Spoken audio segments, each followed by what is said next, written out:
So what is up, everybody online? It is Arnold Stark 123 here and stuff. You probably know that I got a copyright strike on my remaster of an animation that me and Endercats had worked on, and it was from some guy called Sound of a Shadow Production. And I would just like to say that this copyright strike is false, and this person had no right to copyright strike my video. And as just for proof that it was false, just to say, this person accuses me of either stealing their track and like remixing it, when that is actually not the case at all. And I actually do have a lot of evidence that clarifies that I didn't even steal anything of his. But there are some things that I would like to clarify as well, so here we go. Okay, so like the first piece of evidence that I have is, you see, this person thinks that I downloaded the track and just remixed it or altered like the instruments or something to pass off as my own, when that's actually not the case at all, at least not in the way that I was being accused, because this is literally the usual setup that I have on my computer to make these tracks and stuff. This is just a really good example of it. And not only that, but whenever I'm finished with this, I would download it into my device itself, and then I would put it into a software called CapCut.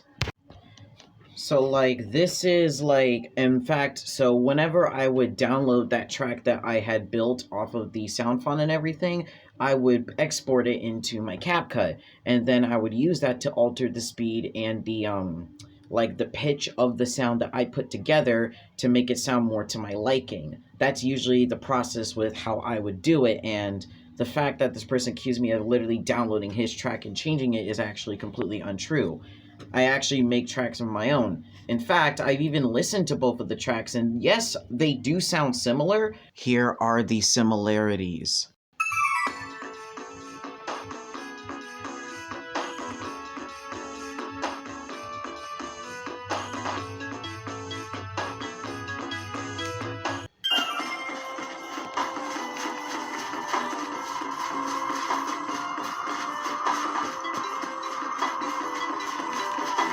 But that doesn't mean that I stole anything.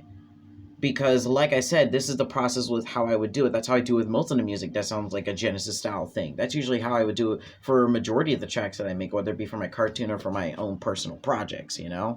And I want to say something here.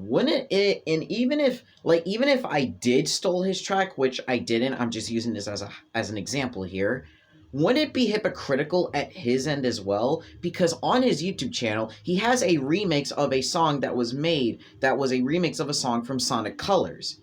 And most of the Sonic Colors soundtrack was composed by Tomoya Ohtani.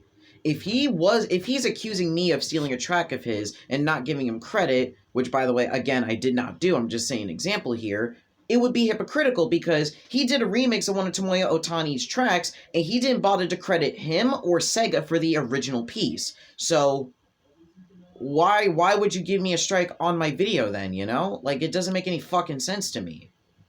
Oh, and I also did some research on whether or not that music that sounds somewhat similar to each other or somewhat identical counts as infringement or something, to see if that was the case, and it turns out that a musical work that happens to sound nearly identical to pre-existing copyrighted musicals does not infringe on the author's copyright if the similarity occurred by coincidence or just because the two songwriters happened to come up with the same work independently. So this literally proves right there that this person completely struck my video for no fucking reason. Because get this, I did not steal any of that guy's work. Period. End of story. And if this guy's watching this, go fuck yourself.